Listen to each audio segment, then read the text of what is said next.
In this session, we will be seeing the text called Goraka Samita. Definitely, this text will be very useful for all of you. Sometimes this Goraka Samhita is known as Goraka Padhati, some places. But however,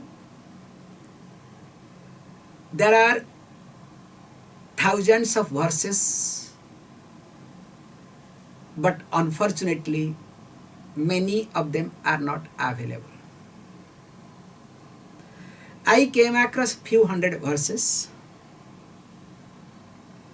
where lot of prayogam and other aspects have been discussed.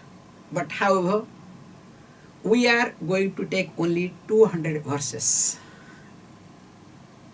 So, which is very popular and is acceptable. And these 200 verses talks about sadhana, especially that we have seen in Yoga Chudamani Upanishad.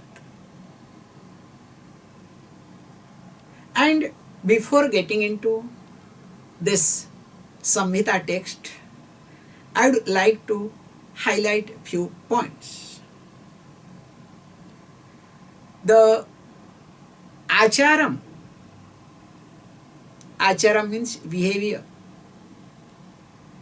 Achar means not pickle, okay? Don't acharam, okay?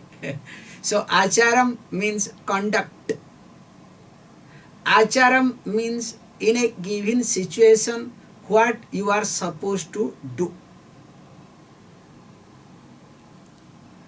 Acharam is always backed up by vicharam.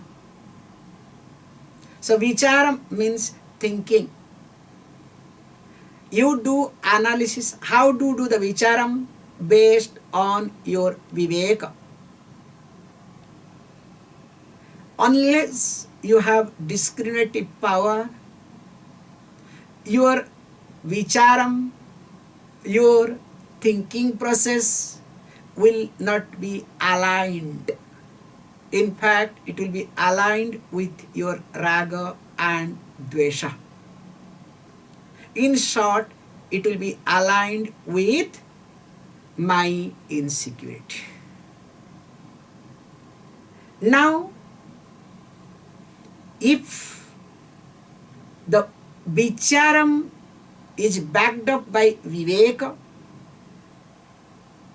definitely insecurity cannot take over me in any given situation.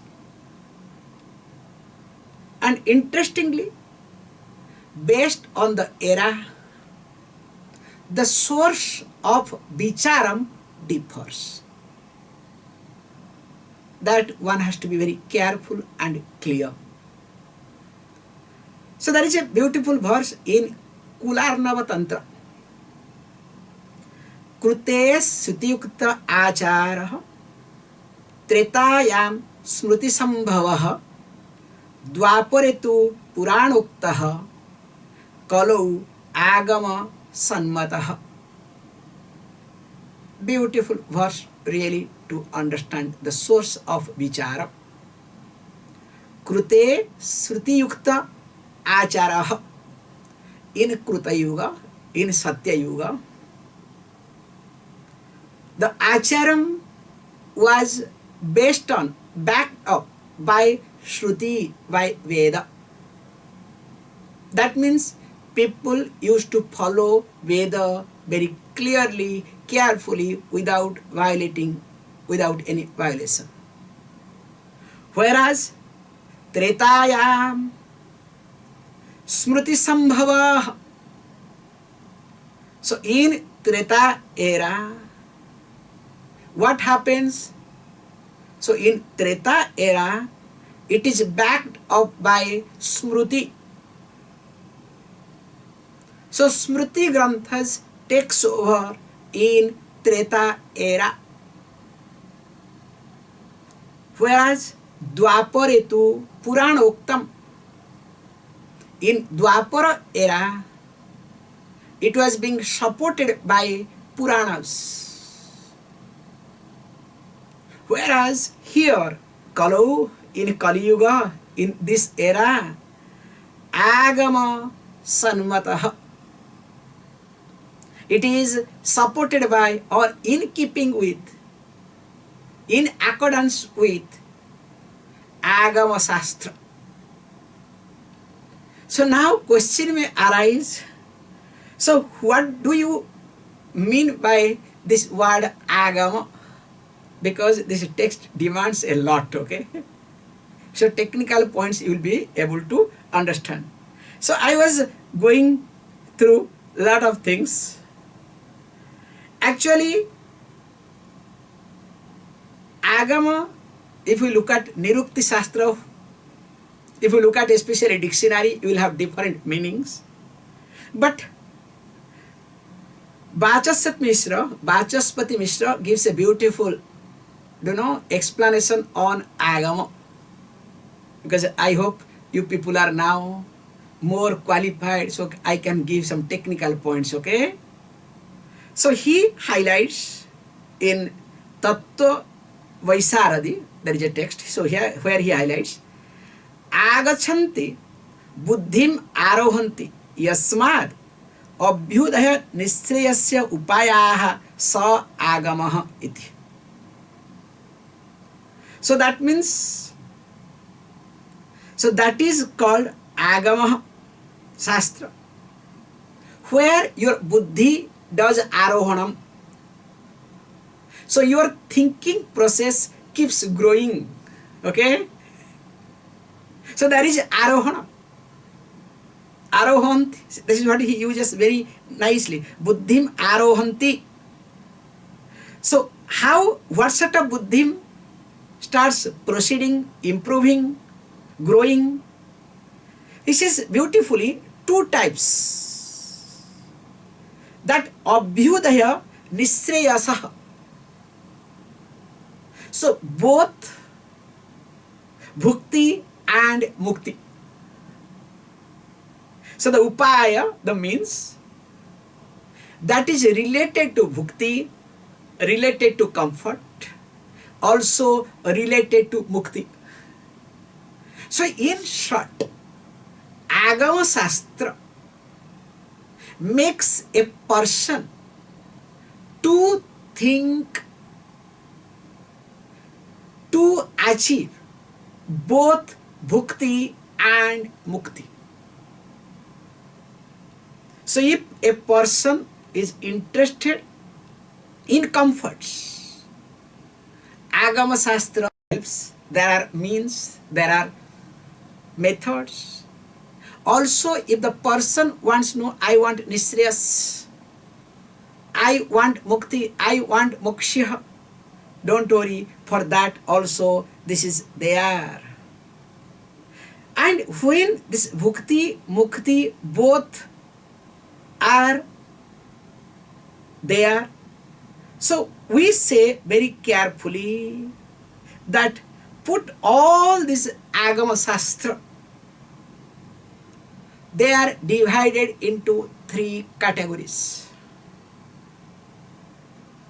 So what are they? One is called Vaishnava Agama. Second one, Saiva Agama. So that means what? That Agama Shastra related to Vishnu and Vaishnavas, the devotee of Vishnu. Second one would be Shaiva Agama. So that means the Agama Shastra that is related to devotee of Lord Shiva. And the third one would be Shakta Agama. So related to Shakti Upasakas. So that means all the Agamas are put together. We divide into three categories. One is for the group of people, they are called Vishnu Upasakaha, they are called Vaishnavaha.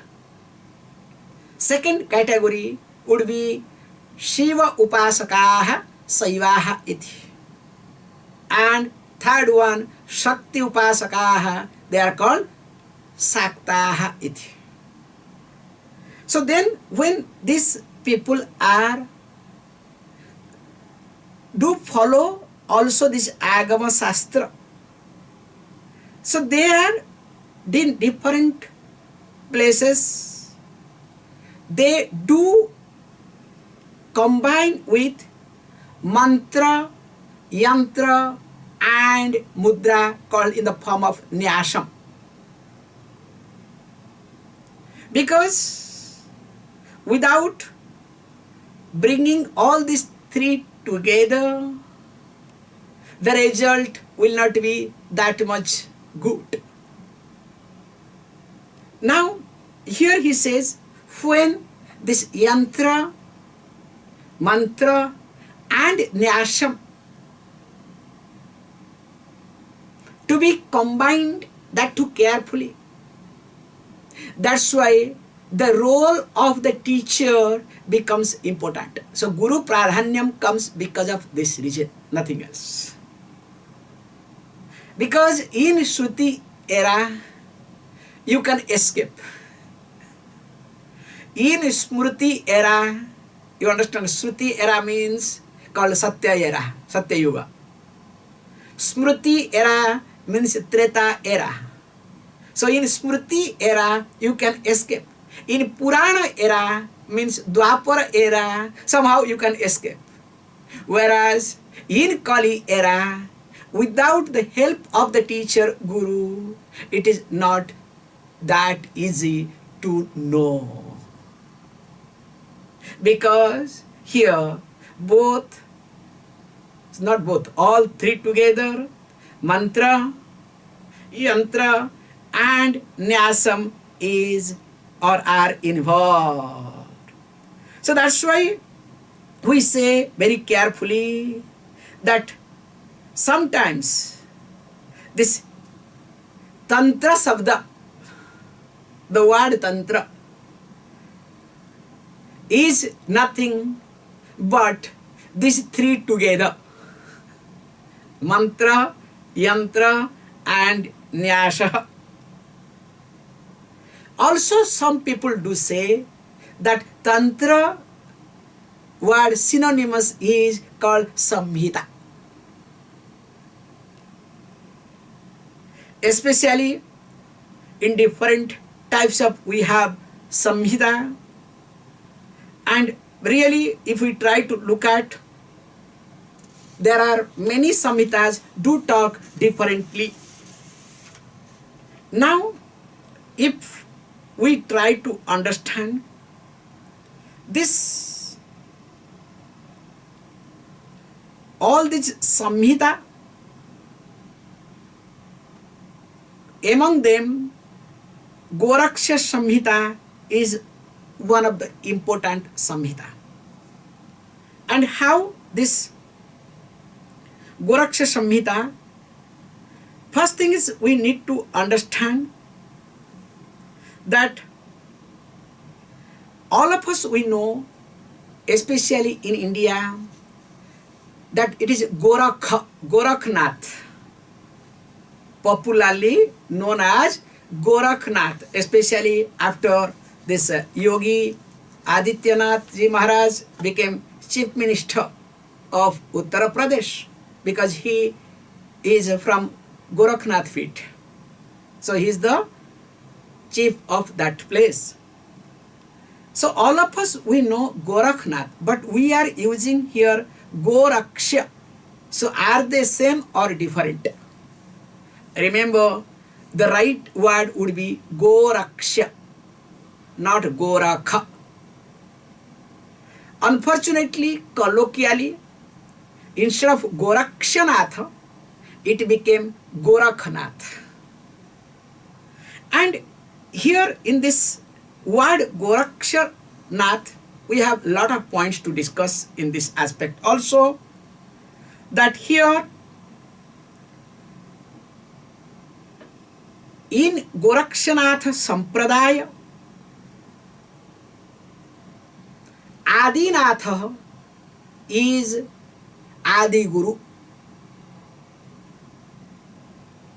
So Adinath is none other than Lord Shiva. So they do accept that Lord Shiva is what? That their first Guru.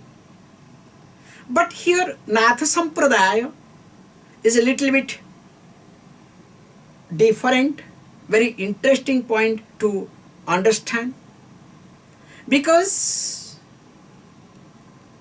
some people, those who accept Lord Shiva, Adi Guru, they become Shakta, they become Saiva. And those who look at Shakti, they become Shakta. Whereas Natha Sampradaya, because when you look at whether Lord Shiva or Shakti, then finally you become Shaguna Brahma Upasaka. So when you become Shaguna Brahma Upasaka, definitely you will be intolerant of Nirguna Brahma. Means you will not be able to accept, accommodate Nirguna Brahma. One has to be very careful. That is how many people fight between Dvaitism and Advaitism. Okay? Why there is a constant fight? Not for anything. Like yesterday we had Ramanavami. So in Ramanavami, a given sampradaya has got more saying than any other sampradaya, any other group. Even though we all accept. That's why that Tilakam has to be Ramanandi Tilakam.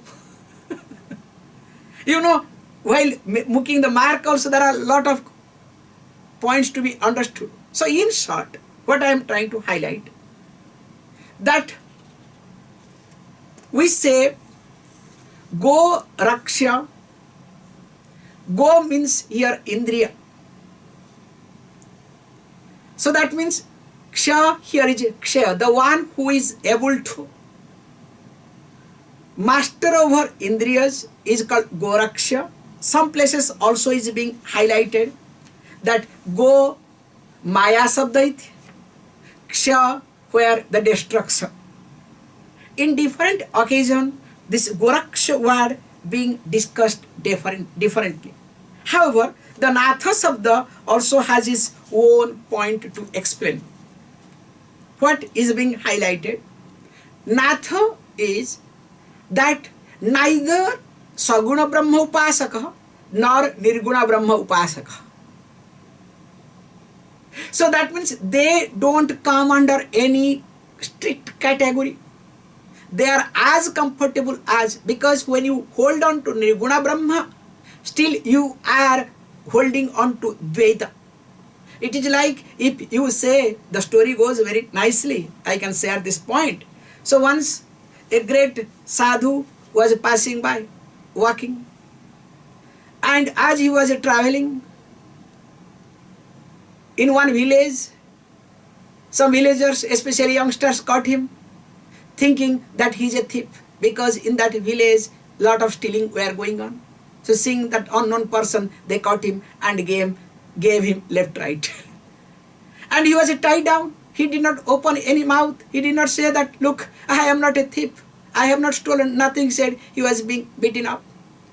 And as few hours passed away, after some time, one elderly person came and saw that these youngsters have caught hold of none other than a great sadhu. He was shocked. He said, how did it happen? And of course, he shouted at all these youngsters with great respect, folding both the hands, and went to this great sadhu, great Mahatma, please forgive us. These children do not know you. They did all these things.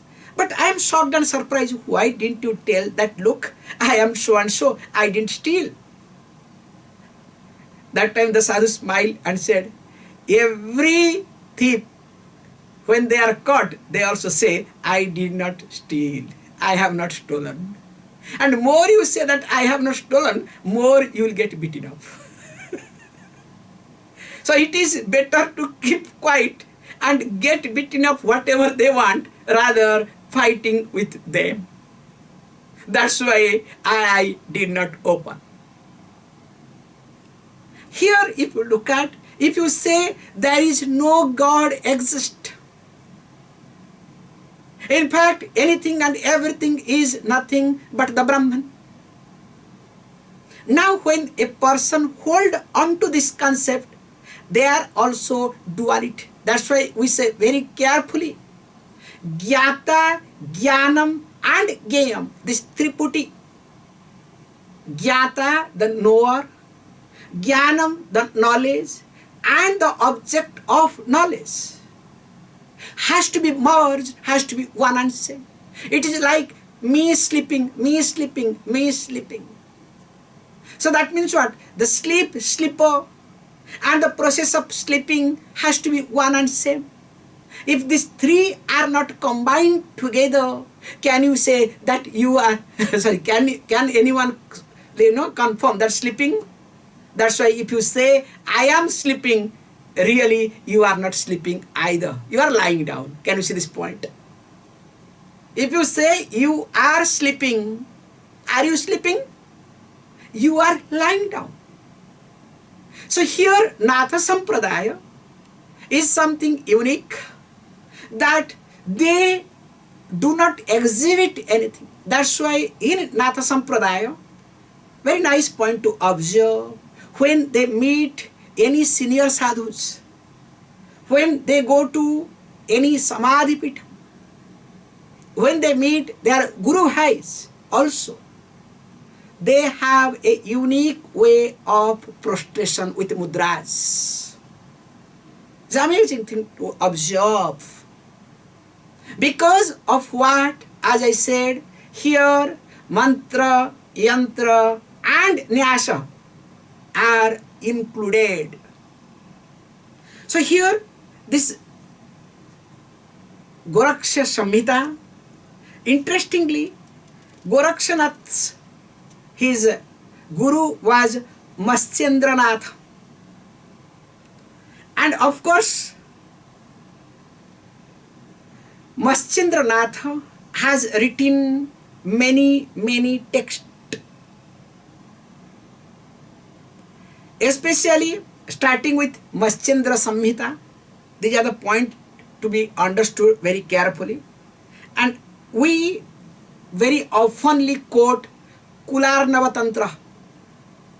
In fact, Kularnava and Kaularnava both are written by Matsyendranath. And also Maha Kaularnava, Savara Chintamani, Kulanandaha, Akula Viratantram, Kaulavali Nirnaya, Kaulagyana Nirnaya, all these things are famous texts written by Matsyendranath. In fact, the story goes regarding Matsyendranath a lot. And interestingly, Matsyendranath was brought back again to the sense by Goraknath. Especially this eastern part of India, Odisha, West Bengal, and Bihar, because this is the border, UP border, all this area where Goraknath was very predominant. This Ekatara started coming.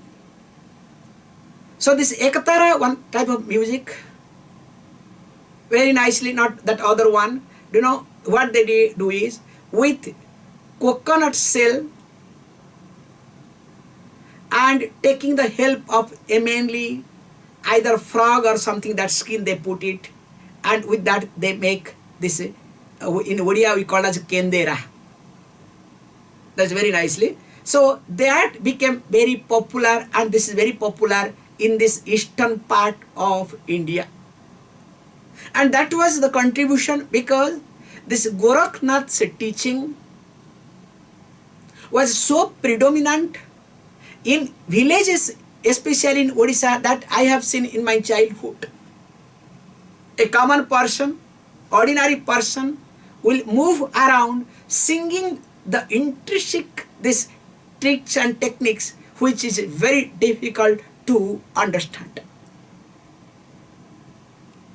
So that means it was available, even if this sort of knowledge was available for common people, but unfortunately because of lack of nobody could understand.